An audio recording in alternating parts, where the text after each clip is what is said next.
Hello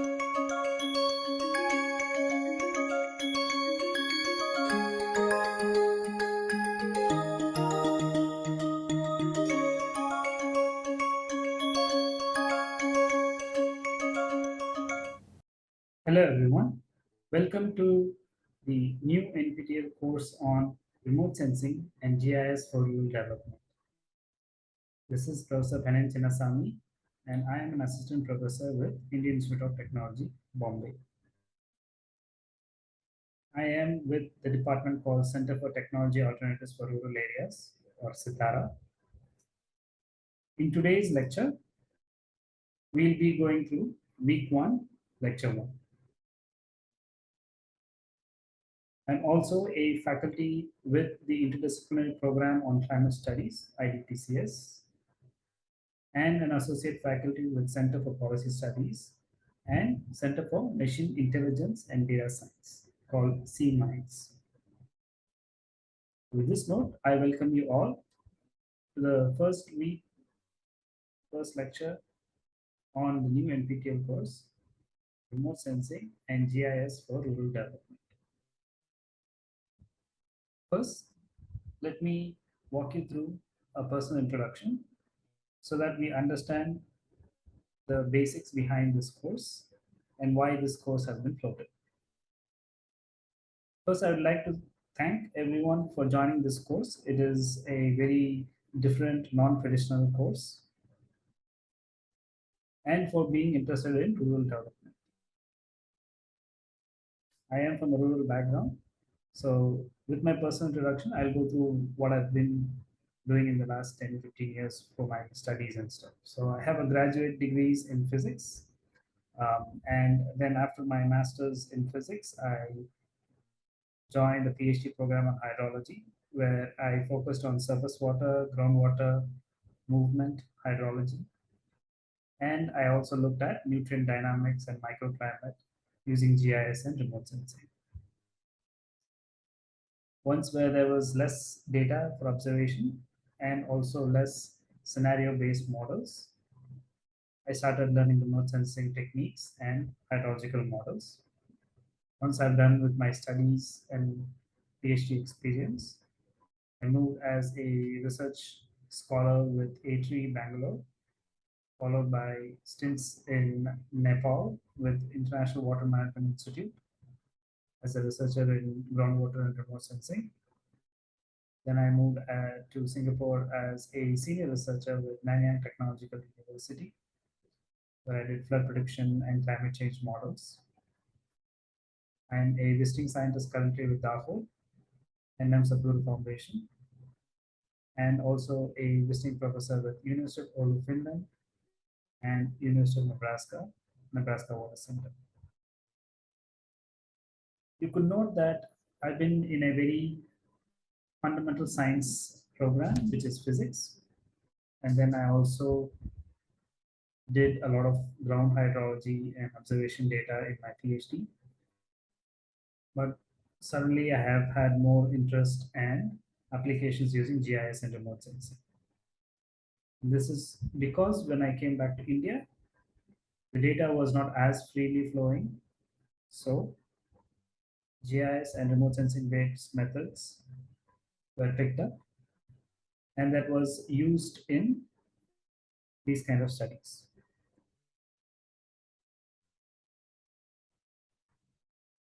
So moving on, we'll be looking at the team.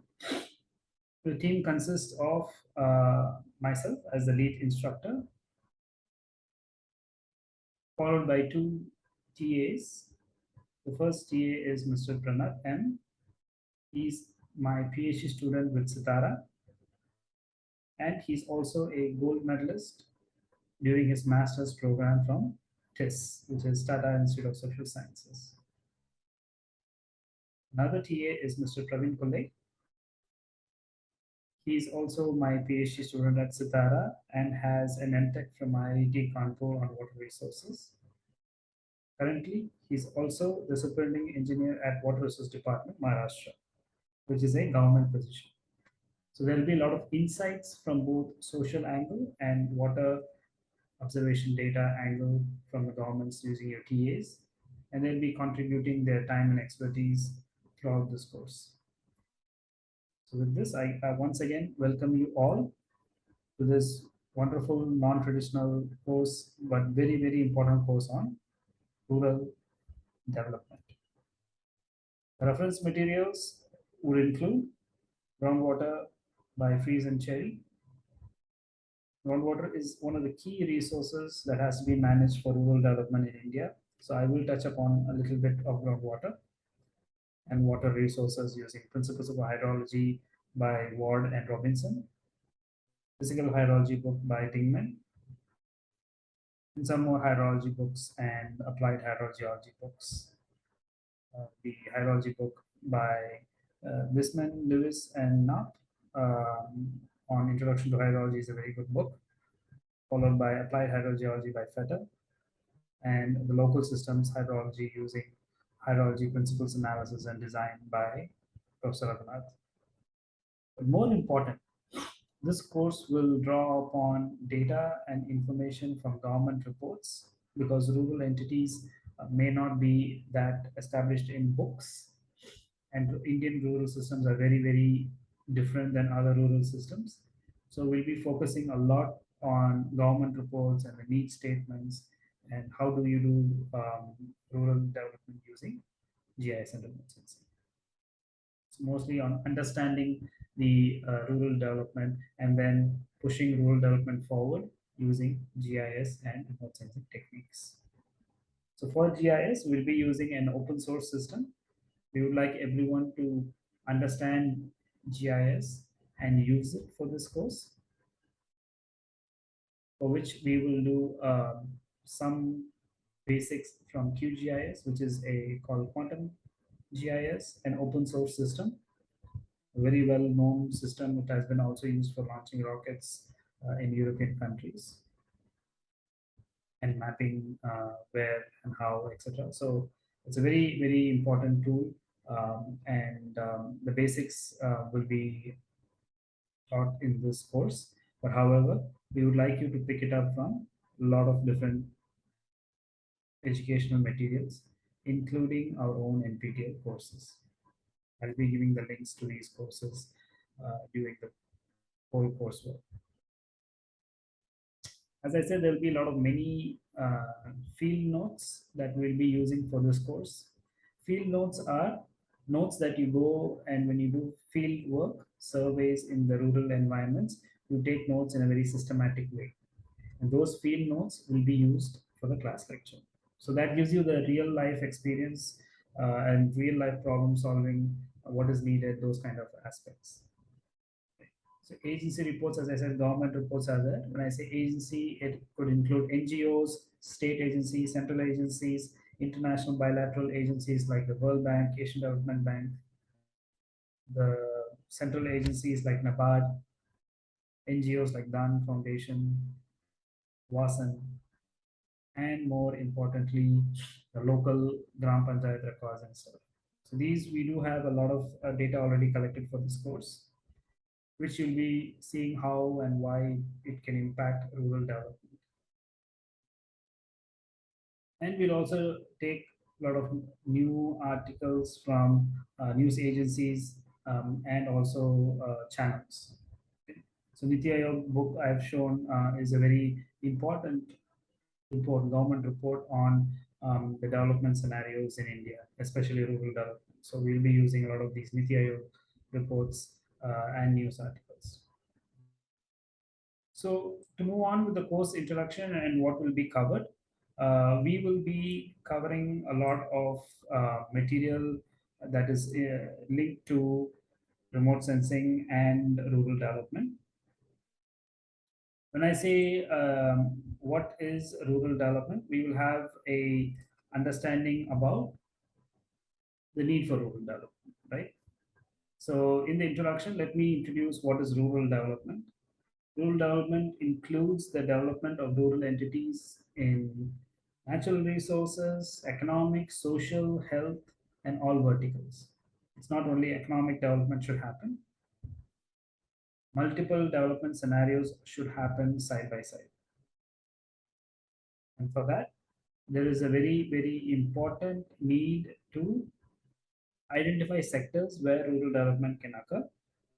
And based on that, we will conduct analysis of particular schemes.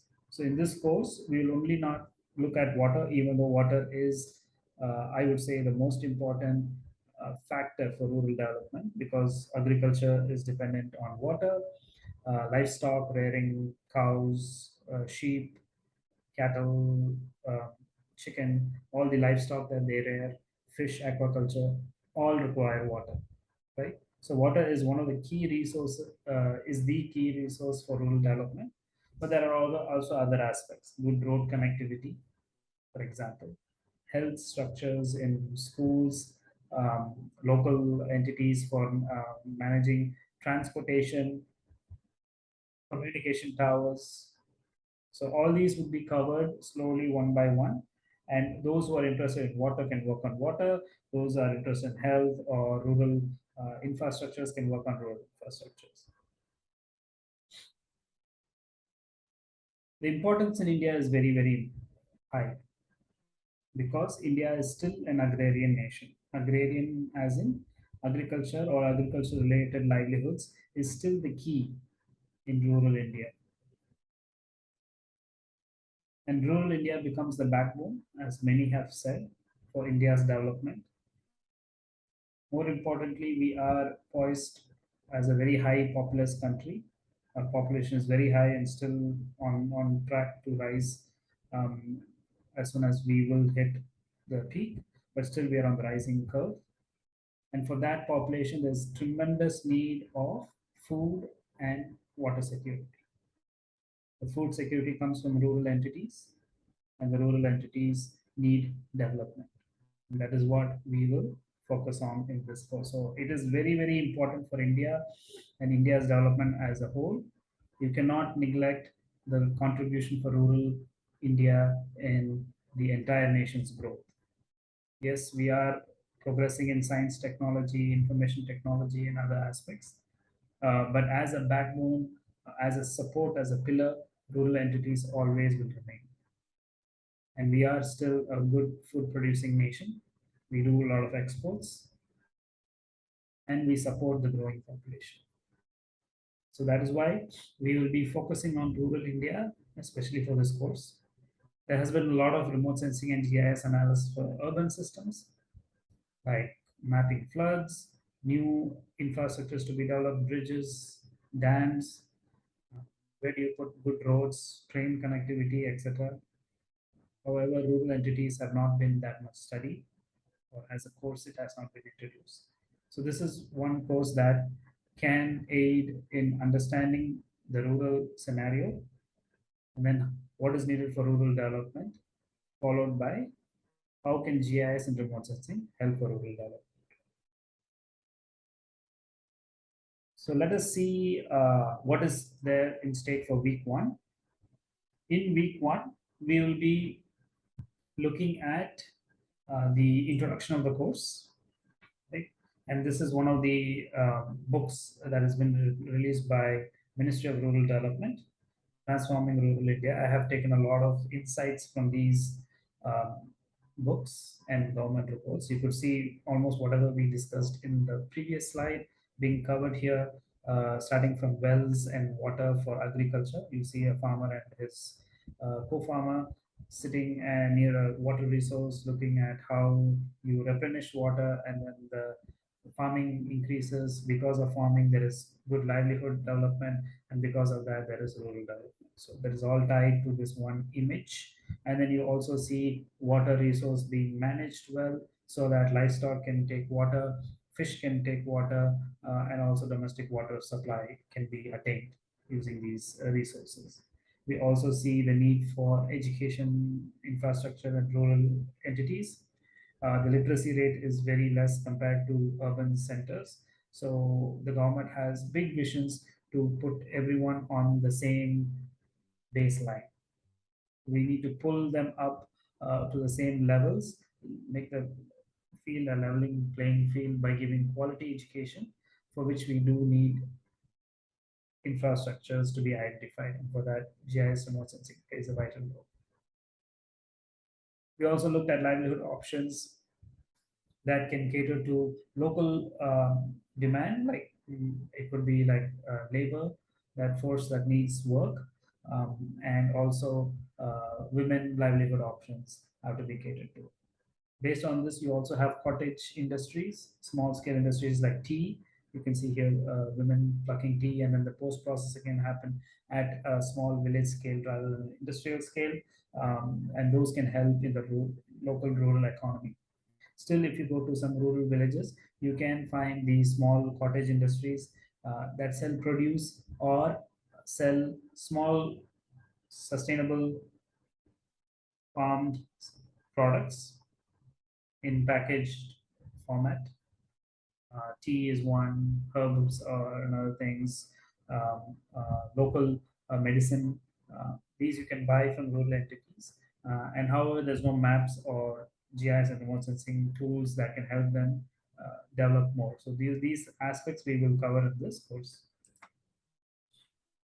In week one, we also will look at week by week topics, especially for today's lecture. We will go through the week by week distribution of the course. This I feel is important because we need to understand what is in store for the next 12 weeks so that students can take it or they could prefer another course.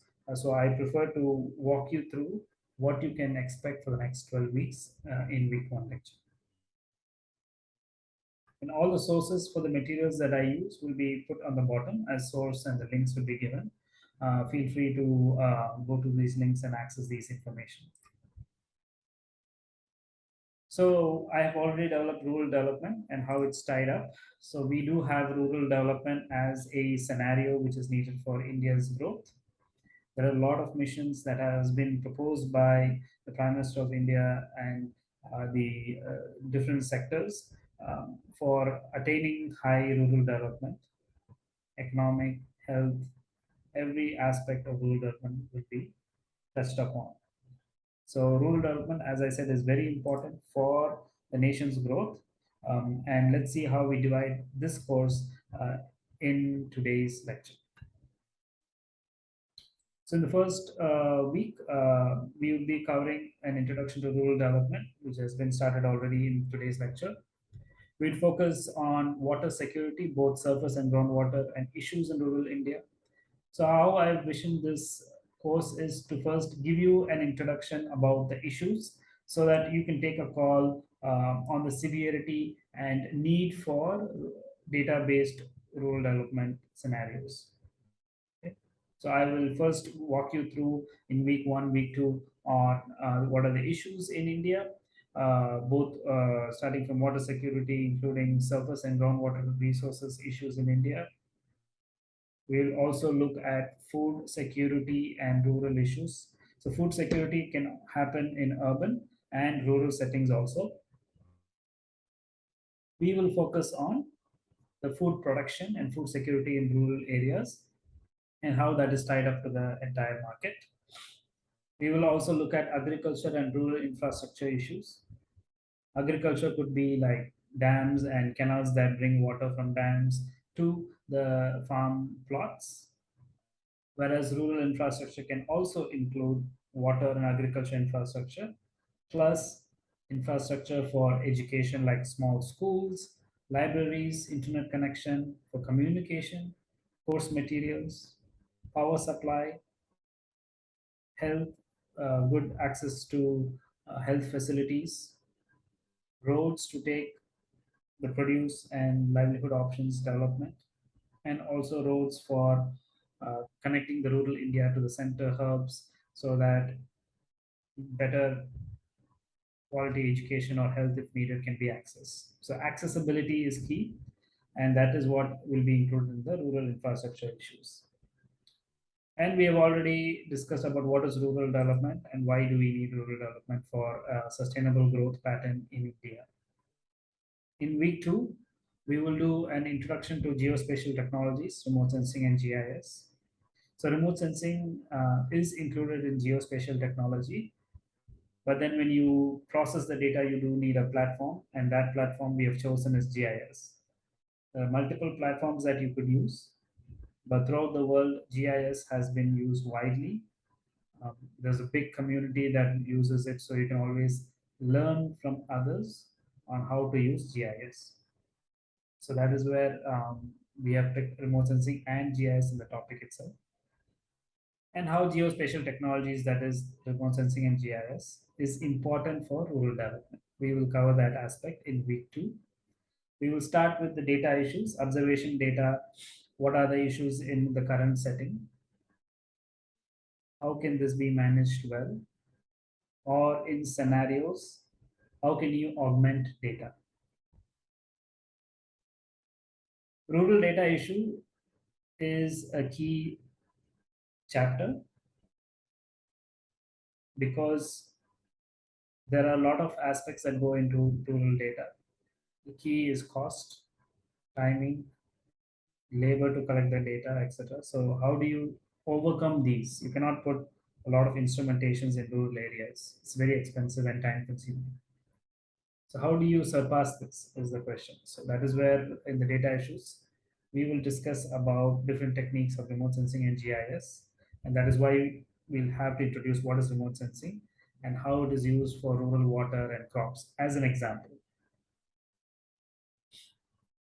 I will also talk about remote sensing for rural infrastructures and how you can use it. So week 2 is also like an introduction on the course material and why you would need and how you need remote sensing and GIS.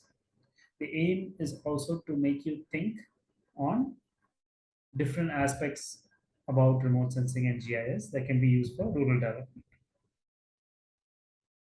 So when we give you an example, we hope that it kindles some interest in you to look at different aspects in rural areas. The beauty about NPTEL course is it is open to throughout India. So there will be some students taking it from a rural environment, or like me, they would have come from a rural environment. And they can actually relate to a particular problem that may not be covered in this course. However, the technique of using remote sensing and GIS is the same. So we hope that this expands the thinking capacity, expands the interest, so that you become the identifier of the problem and you become a solution provider using remote sensing and GIS. Continuing on the week by week, on week 3, we will introduce the open source software for remote sensing and GIS, especially QGIS. We will also introduce some ready-made data and analytical platforms such as Bhuvan and NASA. Bhuvan is our own Indian government funded program, ISRO, whereas NASA is from the US side. There's a lot of open source data for the entire world that we can use. And we'll also introduce the open source geographic information system, GIS software, which is Quantum GIS. As I mentioned, there is other NPTEL courses focusing just on GIS, just on remote sensing. It would be reinventing the wheel if I reteach everything in this course. So, and it's not allowed because there's already a course. So please go to those courses and take some information if needed. Learning remote sensing in GIS by yourself is needed in this aspect. Those who know GIS can definitely go through this with ease, but those who are new to GIS can get an introduction from here and go to the other materials that I give for accessing the different aspects about remote sensing and GIS. On week 4, we will be jumping into the different data types of GIS, especially vectors and rasters, and what kind of vector data can be used for what different rural issues and rural development. This will be divided into 2 weeks, week 4 and week 5. So GIS data can be divided as vector and raster. And in 1 week, we will look at the vectors and vector tools. Just one or two, as I said, we'll give you an introduction. More aspects can be covered in specific GIS NPTEL course. So if you look at this, just to teach you what is the data type, how do you analyze this data, and an example takes 1 week. And we have tens and 15 very specific tools for vector analysis. So that could definitely cover the entire course. So that is not the mandate, right? Here we need to teach you on the using these tools for rural development. So the rural development is still the key. Remote sensing and GIS, please brush it up using different courses that are available. Week 5, we'll jump into the raster aspects of the data, the raster type of data, and some operations on raster data sets using QGIS. Week 6, we will do a digital image processing. In part 1, we would look at projections and coordinate reference systems, CRS, intro and download a particular data set. We will show you how to download a data set because that is key. I found a lot of students know the system, know the tool, but they find it hard to find the data and download it. So we will show you how to download this particular data set. Georeferencing is a very important tool that you should be accustomed to.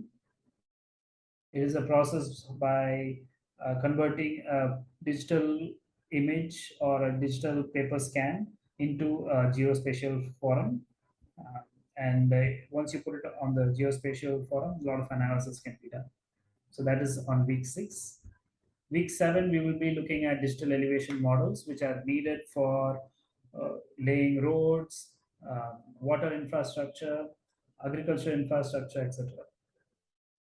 Some open source digital elevation models, DEMs, would be discussed, and a small tutorial hands on session on DEMs would be done in week 7. Week 8, we use a specific rural remote sensing and GIS for rural water resource management. So here we are going to break out into just water issues and specific techniques on how to use remote sensing for SW, surface water, land use, land cover, and groundwater issues. So once you address the issue, there is development. That is the link for this course as rural development. Right now, the development is limited or challenged because of issues on water and land. So how do you understand it? Is by mapping them, providing solutions using maps, and then attain development. That is discussed in week 8 for water specifically. Then we go to week 9, where we use digital remote sensing to look at the last mile connection for farmers, where there's no data and how they do storage, those kind of things. And more focusedly, we will look at remote sensing for crop and crop management. Water is tied to crop, but water can also be tied to domestic use, drinking water, sanitation for health, washing, ablution, and livelihood options such as industries, rural industries like food processing, pulp, mango pulp manufacturing, mushroom cultivation, aquaculture, cattle, all these are linked to water. In the 9th week, we will look more specifically on crop and crop management. There is a water side, but there is also crop management, like application of fertilizers, pesticides, crop health, using the color of the leaves, the reflection pattern of the leaves that satellites can capture. We'll look into these type of tools. The idea is if we know and capture these information faster, then we will do better development scenarios from where development can occur. In week 10, which is very, very important, we will be looking at elevation models, land use, land cover analysis to map health infrastructures. Where to put health infrastructures? What is the need and how to use GIS and mapping techniques to identify locations for health centers. So this aspect we will cover in week 10 first lecture. And then the next lecture will look at mapping of education centers. How far is it from village centers? For example, a school may be placed in a high altitude or a region where the government land is there. but then the students may have to walk 2 hours, 3 hours to come to school. I remember my father had said that he used to walk in rural villages couple of kilometers to go to school. No money, no transportation during those days, so they have to walk. And while walking, they also take care of livelihoods by carrying um, bindi and other produce from the field to the local markets, drop it in the market, go to school, and then come back.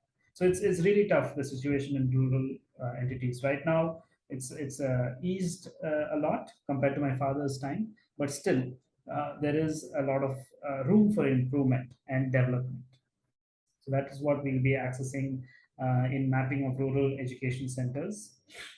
And then connectivity, as I said, how far is the major roads? And major roads will have buses, train, those connectivities. How far is it? Where can you put specific strategic stops so that everyone can get access to your buses, public transportation, and also it includes access to petrol stations, diesel for their pumps, agriculture, etc. The last one is very important, especially it was shown how important it is during the COVID time, communication. So in urban centers, we are blessed with good internet facilities, good telephone coverages. However, in rural centers, the internet is very unstable. And so you could see kids walking very far, carrying a phone to take a class. And sometimes there's no internet, so they lose the class. There was a lot of dropouts in rural centers. So that is where this, especially this lecture will focus on communication, identifying buffers and distance of towers, cell network towers, and where do you place them using GIS and remote sensing methods. On week 11, we will look at remote sensing and GIS for assessing the impact by government schemes. For example, there's a lot of schemes, as I said, the government is very supportive of rural development. There's a lot of schemes that have been introduced. However, the assessments are limited to reports and stuff. So how do you map it is the question, and we will look at some mapping exercises. So once you map them better, the government can either put more funds into the scheme because now they know how beneficial the scheme is, or they can reallocate some money to other schemes if it is performing less. So that is where the idea has come, and more importantly, you will be seeing a lot of benefits of these schemes and how do you increase funding for these infrastructure. So Manrega is one, or MG Narega is as always called, and under that there's a lot of IWMP water structures, integrated water management plans, programs. Bhuvan has already been mapping structures. We will look into these data and downloading the data, and then we will look at how do you use remote sensing for seeing the impacts of these schemes, especially water schemes, because that is the biggest budget in the rural development schemes. Last week, we will do examples from case studies published in government reports, in journals, scientific journals, which have been validated, and also selected case studies from my own group that is working on the ground. With this, we will do a summary of all the weeks. You'll see how each week course is tied intrinsically within the week, but also between the weeks, the course is tied well. So that estimation analysis we'll be doing in the last week. And we'll do a quick summary of the take-home points and links to databases, links to remote sensing data, and links to new upcoming remote sensing tools. Google Earth Engine is one, and Manrega, Bhuvan infrastructure mapping is one. So we'll give you links to these remote sensing tools and links to new QGIS updates. Because it's a software, it always gets updated. So while we are doing this lecture, there will be some updates which may not be covered in this current week, but we will give you the links and how to access these updates. So once you have the base, which is formed in this lecture series, you'll be doing the updates from these kind of notes and links. With that, we would close the week 12. There will be homeworks and assessments in between, and then you will have a final exam. With this, I would like to conclude today's lecture. I once again welcome all of you to this very unique, very different NPTEL course on using remote sensing and GIS for rural development. I hope you'll enjoy this course as much as I enjoy going through it with you. Thank you.